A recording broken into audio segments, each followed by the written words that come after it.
Então, nesta aula, nós vamos estudar buracos negros gigantes. Buracos negros também chamados de supermassivos. São objetos de grande massa, de milhões a bilhões de vezes a massa do Sol, localizados no centro das galáxias. E vamos ver como esta ideia aparentemente esquisita, e durante muito tempo considerada esquisita por muita gente, pode explicar de maneira relativamente simples fenômenos tão distintos e tão estranhos quanto os quasares, as galáxias de Seyfert, as radiogaláxias, os núcleos de galáxias ativos de modo geral. E até mesmo os núcleos inativos de galáxias, né? Que também, muito provavelmente, contêm buracos negros gigantes. Quando os quasares foram descobertos, em 1963, surgiu, então, a grande controvérsia sobre a natureza deles. A controvérsia que levou muita gente a acreditar que o redshift, o deslocamento das raias para o vermelho, não fosse associado a efeito Doppler, ao deslocamento Doppler. Ou que fosse associado ao efeito Doppler, porém, objetos não obedeceriam à lei de Hubble, a lei que estabelece que a velocidade das galáxias é proporcional à sua distância, né? Curiosamente, um ano depois, dois cientistas, um russo e um americano, Zeldovich e Salpeter, publicaram um artigo sugerindo que os quasares, esses objetos tão estranhos, fossem buracos negros, em 1964. Né? Buracos negros, naquela época, eram objetos teóricos, né? Eles eram conhecidos porque estavam previstos dentro da teoria da relatividade geral. Mas correspondia a uma solução teórica. E nem o próprio Albert Einstein acreditava que buracos negros pudessem existir na realidade, né? O que é um buraco negro? Para entender, assim, de uma forma intuitiva, o que é um buraco negro, nós vamos olhar como é que se calcula a aceleração da gravidade produzida por um objeto de massa m a uma distância r. Se você tiver uma partícula aqui, essa partícula sofre uma aceleração da gravidade g produzida por esse objeto m, e esse g é dado por essa fórmula, gm sobre r ao quadrado. Esta é a fórmula que nós aprendemos como sendo a lei de Newton. É a forma clássica da mecânica newtoniana, né? Quando o Albert Einstein publicou o trabalho da relatividade geral, logo depois, cerca de 2 meses depois, Karl Schwarzschild, que era um astrofísico que estava hospitalizado, que ele tinha sido convocado para a Primeira Guerra Mundial, ele estava hospitalizado e recebeu o trabalho do Einstein e achou uma solução para as equações de campo. E por essa solução do Schwarzschild, a aceleração da gravidade tinha uma correção. Tá? Ela era a fórmula de Newton multiplicado por 1 sobre a raiz quadrada de 1 menos 2gm sobre rc quadrado. Parece meio complicado, mas se a gente prestar um pouco de atenção, não é tão complicado assim. O que acontece quando o ponto que nós estamos analisando está muito longe? Isto é, R é muito grande. Se R é muito grande, esse termo aqui é perto de zero. Então, você tem alguma coisa como 1 menos 0 é 1. 1 sobre a raiz quadrada de 1 é 1, e, portanto, a fórmula de Newton se aplica. Está correta. Não é mesmo? Mas, quando o R começa a diminuir, esta correção aqui começa a aumentar. E chega um ponto em que pode ter uma coisa dramaticamente diferente da solução de Newton. Por exemplo, quando 2gm sobre rc² for igual a 1. O que acontece quando 2gm sobre rc² igual a 1? Você tem 1 menos 1, 0. 1 sobre a raiz quadrada de 0 é infinito. Portanto, você teria a essa distância uma aceleração infinita. Né? Que distância é essa? É a distância r, chamado raio de Schwarzschild, igual a 2gm sobre c ao quadrado. É uma distância muito pequena. Tá? Por exemplo, o Sol tem um raio muito grande, muito maior do que o respectivo raio de Schwarzschild. Mas se o Sol, hipoteticamente, fosse comprimido, até, digamos, 1 quilômetro de raio, então teria uma superfície em torno do Sol com um raio de 2,5 quilômetros, onde a aceleração seria infinita. O que acontece para um espectador que está fora dele? O que ele enxergaria? Ele não enxergaria nada. Porque se um hipotético ator estivesse lá dentro e jogasse uma pedrinha para cima, né, na superfície do Sol, essa pedrinha poderia, no máximo, chegar até uma distância que corresponde ao raio de Schwarzschild. A aceleração da gravidade infinita, a pedrinha voltaria. Se você fosse lá com um laser e jogasse para cima, o feixe do laser também voltaria, porque seria incapaz de ultrapassar a barreira da aceleração infinita. Então, o espectador externo não viria nada e chamaria a essa estrela de buraco negro. Portanto, um buraco negro é uma estrela tão compacta que fica menor do que o respectivo raio de Schwarzschild, definida por esta fórmula aqui. Que para uma massa de uma vezes o Sol, dá um raio de 2,5 quilômetros. E o raio é proporcional à massa. Então, isso dá uma ideia intuitiva do que é um buraco negro. Né? No caso da solução de Schwarzschild, esta solução de Schwarzschild só é válida para o campo exterior de um objeto, de uma estrela, e com simetria esférica. Isto é, um objeto como o Sol não tem momento angular. Se ele tiver momento angular, você deixa de ter simetria esférica. Né? Essa fórmula de Schwarzschild só vale quando o momento angular é zero e para o campo externo ao objeto. Tá? Mas dá uma ideia do que seria, conceitualmente, intuitivamente, um buraco negro. Né? Uma região no espaço onde surge uma singularidade. Né? Muito bem. A ideia do Salpeter e a ideia do Zeldovich, então em 1964 e 1965, era muito simples. Se você tiver um objeto de grande massa capaz de capturar matéria, esta matéria teria uma aceleração muito grande. E isso daria uma energia cinética que poderia, em princípio, explicar os quasares. Claro, os quasares são objetos luminosos, não basta você ter uma energia cinética, mas energeticamente isso seria possível. E o volume seria muito pequeno. Então, eles conseguiriam explicar a energia e o volume com essa simples ideia. Né? Alguns anos mais tarde, em 1969, o Lynden Bell, um astrônomo inglês, Donald Lynden Bell, publicou um artigo muitíssimo interessante, em que ele foi além.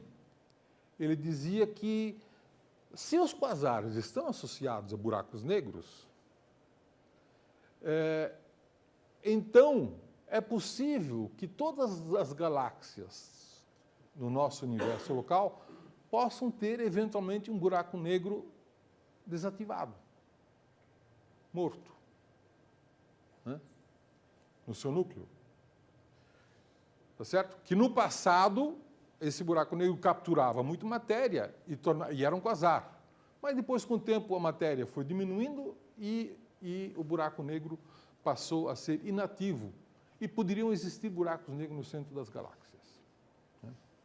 Finalmente, em 1973, num famoso artigo do Shakura Sunayev, mostraram que um buraco negro capturando uma dada quantidade de matéria pode produzir uma luz no espectro visível, pode produzir luz no espectro de raio-x. Como assim? Por uma transformação de energias. Por exemplo, você tem um buraco negro de grande massa no centro de uma galáxia e você tem um gás na sua vizinhança. Esse gás tem um potencial, energia potencial muito grande com relação ao buraco negro. Portanto, ele pode ser acelerado em direção ao buraco negro. Se ele fizer isso, ele vai transformar a energia potencial gravitacional em energia cinética.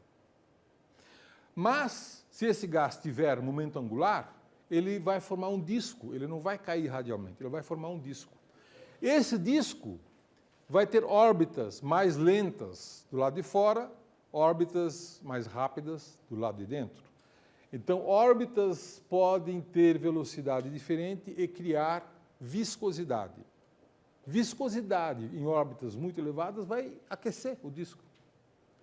E, portanto, a energia cinética do disco, do gás no disco, vai se transformar em energia térmica, energia interna do gás. O gás vai ficar quente. Shakura e Sunayev mostraram que facilmente você pode chegar a temperaturas de 100 milhões de graus Kelvin num disco de gás em torno do buraco negro. Ora, se você tem um disco com 100 milhões de graus Kelvin, esse disco vai emitir fótons. Fótons na luz visível, fótons no infravermelho, fótons em raio-x. E esses fótons escapam do disco e podem ser observados. Nós podemos observar esses fótons.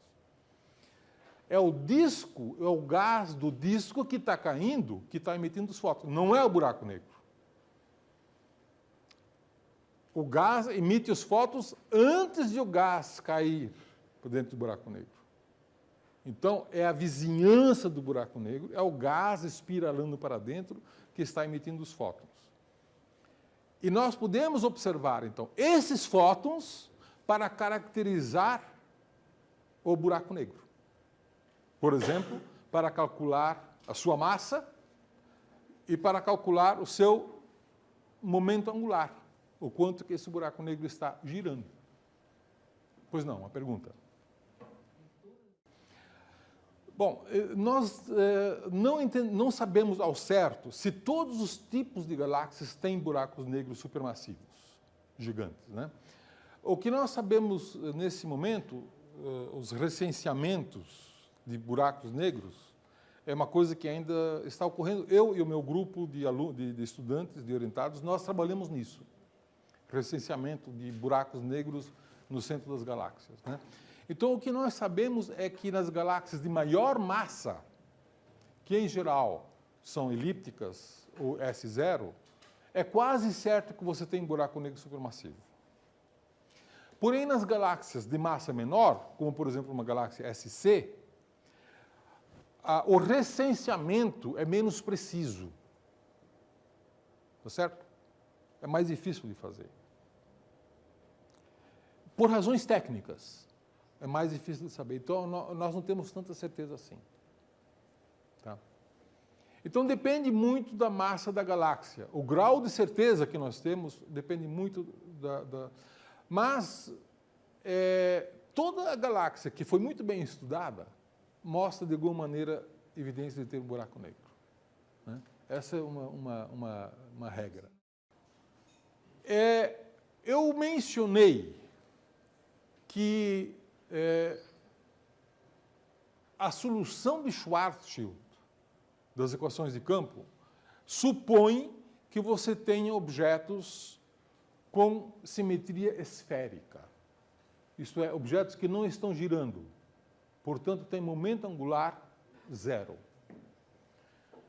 Existe uma solução mais geral para qualquer momento angular. Essa é chamada solução de Kerr, que foi descoberta muito mais tarde, apenas na década de 1960, a solução de Kerr. E hoje nós sabemos que um buraco negro pode ter 3 propriedades que, em princípio, você pode medir, tá? Que são a massa, a carga elétrica e o momento angular. Não existem outras propriedades que você possa medir. Por exemplo, campo magnético. Um buraco negro não tem campo magnético, não pode ter. E a carga elétrica, muito provavelmente, vai ser tão pequena, a carga elétrica de um buraco negro em condições astrofísicas é tão pequena que você nunca vai conseguir medir. Por quê? Porque o buraco negro sempre está inserido num plasma que é um excelente condutor de eletricidade. Então, qualquer campo elétrico que se estabelecer, imediatamente vai ser cancelado. Então, na prática, só existem 2 coisas que podem ser medidas: a massa e o momento angular. Bom, os buracos negros supermassivos existem sempre no núcleo das galáxias. E a gente vai se perguntar daqui a pouco por que eles estão no núcleo das galáxias. Nós sabemos que as galáxias têm também outros buracos negros que ocorrem em sistemas binários, onde, da mesma maneira, você pode ter uma estrela comum jogando gás sobre o campo gravitacional do buraco negro e esse processo aqui gerar fótons que escapam do sistema e você pode detectar esses objetos. Aqui nós temos um desenho, isso aqui não é uma fotografia, de como que um buraco negro com um disco em volta poderia emitir jatos, né? E esse desenho implica em que sempre que um buraco negro tiver um disco e esse disco estiver associado a jatos, como nós vimos nas radiogaláxias, os jatos sempre vêm em pares. Você nunca deve ver um jato só, você sempre deve ver 2 jatos. Isso por quê? Porque um disco tem 2 lados. Tá certo? Um disco tem 2 lados. E, em princípio, uma simetria. Então, se existem condições físicas de emitir um jato para cima, também deve existir condições físicas de emitir um jato para baixo. Então, os jatos sempre devem vir em pares, né? E daí a ideia de que você possa aqui ter um disco central em torno de um buraco negro emitindo esses jatos. É claro que você vai dizer, eu estou vendo 2 lobos, mas estou vendo um jato só. É porque existe uma assimetria na emissão. Se você produzir um jato nessa direção do observador, ele é mais intenso. O jato que vai para o lado oposto joga os fótons para o outro lado e você não vai enxergar. Então, há uma assimetria dependendo de onde está o observador, mas é um efeito do observador, da posição do observador, do ângulo do observador com relação ao jato e não de propriedades intrínsecas desse jato, né? Aqui uma imagem da radiogaláxia Centaurus A, onde a gente vê também esses jatos que vêm em par também, né? Você tem um lobo aqui e tem um lobo aqui, né? E aqui é o DM87, né? A gente imagina que haja um jato equivalente na direção oposta e que a gente não enxerga. Muito bem. Nós falamos que existem 2 tipos de galáxias de Seyfert. as galáxias de Seyfert do tipo 1 e as galáxias de Seyfert do tipo 2. Como é que nós poderíamos explicar a existência de galáxias de Seyfert do tipo 1 e as galáxias de Seyfert do tipo 2? Isso é explicado por um modelo que nós chamamos de modelo unificado. E esse modelo unificado, ele supõe que você tenha no centro da galáxia um buraco negro, tá? E que tenha duas regiões de nuvens. As nuvens que emitem as linhas largas e as nuvens que emitem as linhas estreitas. Qual das duas deve estar mais próximo do buraco negro? A que emite linhas largas. Por quê? Porque as nuvens próximas do buraco negro vão ter uma velocidade maior. E, portanto, as linhas vão ser mais alargadas. As nuvens que estão distantes vão ter uma velocidade menor. E, portanto, vão produzir linhas estreitas. Então, se você imaginar um sistema em que você tem nuvens próximas de alta densidade e nuvens distantes de baixa densidade, você consegue entender por que existem dois tipos de galáxias. Se você admitir a hipótese de que existe um toro de poeira envolvendo a região central. Esse toro de poeira é como se fosse um pneu em torno do buraco negro de poeira. Agora imagine que você está numa posição olhando a partir deste vetor aqui. Você está olhando com este ângulo. Com este ângulo você enxerga as nuvens de baixa densidade que estão longe e também enxerga as nuvens de alta densidade e de alta velocidade. Certo? Portanto, se você estiver olhando daqui, você vai dizer que esse objeto é uma Seyfert 1. Agora, imagine que você esteja observando daqui. Observando daqui, você vai enxergar as nuvens de baixa velocidade e de baixa densidade. Mas você não enxerga essa região central, porque está sendo obscurecido pelo pneu de poeira. Então, você vai dizer que esse mesmo objeto é uma Seyfert 2, porque você não vê as linhas largas, só vê as linhas estreitas. Tá? Então, qual é a diferença entre uma Seyfert 1 e uma Seyfert 2? Depende não da galáxia, nem do seu núcleo, depende da posição do observador. Tá? E por isso que esse modelo é chamado de modelo unificado. Tá? Um único modelo consegue explicar galáxias de Seyfert do tipo 1 e galáxias de Seyfert do tipo 2. Ou quasares do tipo 1 e quasares do tipo 2, que também existem. Quasares do tipo 2. Né? Uma forma mais visual, uma concepção mais artística do modelo unificado está mostrado aqui, né? Onde então vamos repetir aqui, você tem na região central de uma galáxia, você tem um buraco negro aqui, né? Um buraco negro de grande massa. Em torno desse buraco negro você tem um toro de gás e poeira. Esse toro alimenta um disco e esse disco alimenta o buraco negro, produzindo a energia. Essa energia escapa, né, ionizando as nuvens da região central com grande velocidade e das regiões mais distintas com menos velocidade. Então, dependendo de como você se situa com relação a esse toro, você vai classificar o objeto como Seyfert 1 ou como Seyfert 2, como objeto do tipo 1 ou como objeto do tipo 2. Tá? Alguma dúvida sobre esse desenho que expressa, então, a ideia de modelo unificado? Pois não. por que chega a ter a configuração de um toro? Essa é a pergunta que vale $1 milhão, né?